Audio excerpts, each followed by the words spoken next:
Welcome.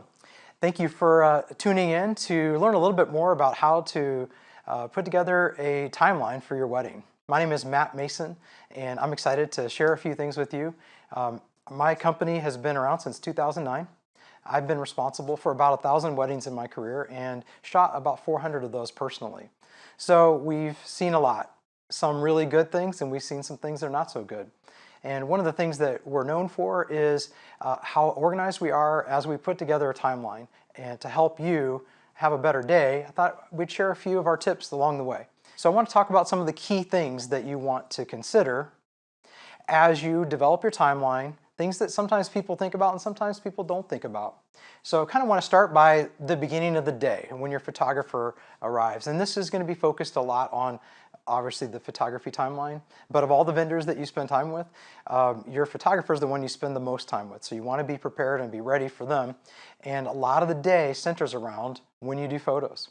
So the first thing is when the photographer arrives, often you're finishing up the hair and makeup. This is often where timelines fall apart. If you're not ready for the photographer when you get there, everything else could be potentially off. So I always encourage people to be a little bit early. You know, maybe you're like me and others that you kind of like to be right on time. But on your wedding day, it would be better if you're done early. So if, say you have 5 or 6 girls, maybe 10 girls all getting ready, I would encourage you not to be the last one. It's okay if you're done early. Let's say you're done an hour early. You're still hanging out with probably your favorite people in the world. So why not be relaxed and chill on your wedding day and be done early? So then when we get there, your photographer, your videographer can start to roll with some things that they could need you in. And some other people could maybe be finishing up and that would be okay. So that's the first thing, is kind of be an early bird, at least this one time in your life. You know, I always say that as you are ready and you're kind of prepared for all of that, that relaxation and calm that kind of goes throughout the rest of your day, it will really help you to enjoy it. And ultimately, a good timeline really is going to help you enjoy your day better. So a really big topic, because in Lake Geneva, where we do a lot of weddings, many of them are resort weddings. What I mean by that is the ceremony and the reception are in the same location.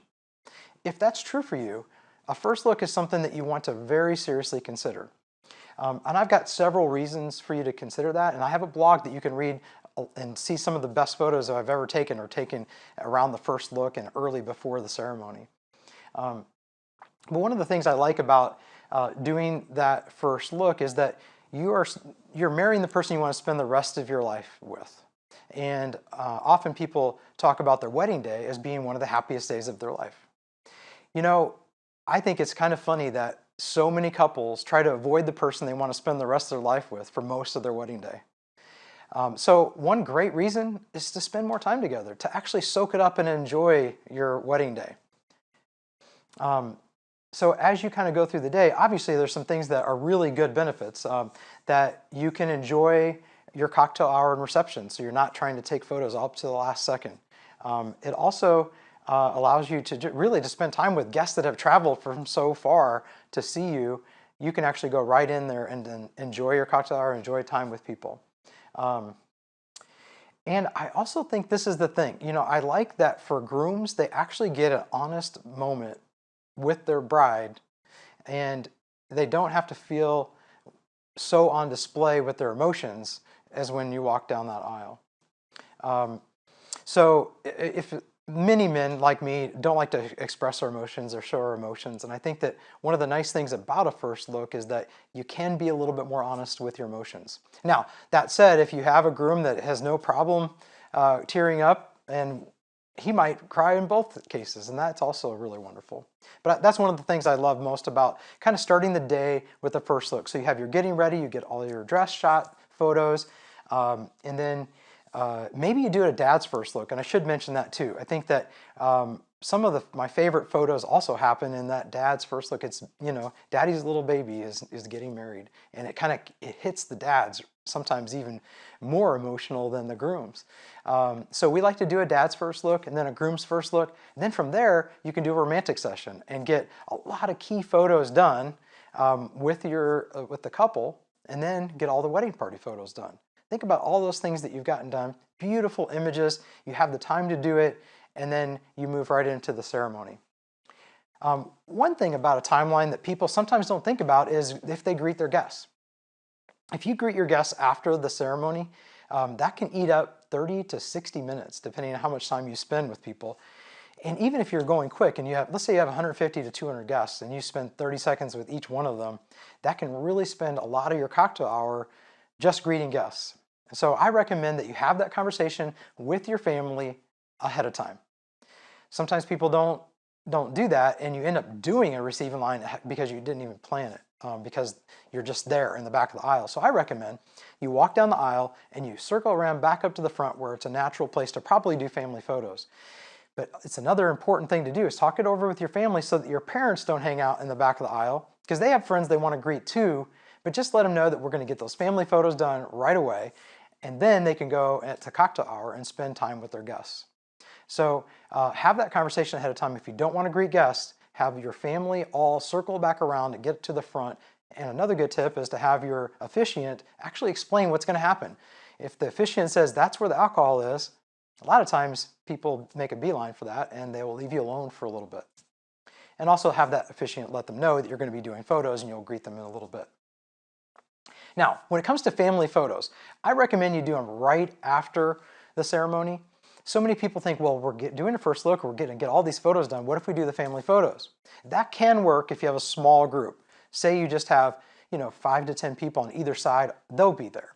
But if you have some little kids, sometimes parents are not going to wake them up even for your timeline until they absolutely have to, because they want them to be as awake and alert for the reception as they can. So I recommend for most people, go ahead and do your family photos after the ceremony right away and get them done. Now, some things to make that go faster. I mean, everybody wants to have the family photos, but nobody ever wants to take the time to do them.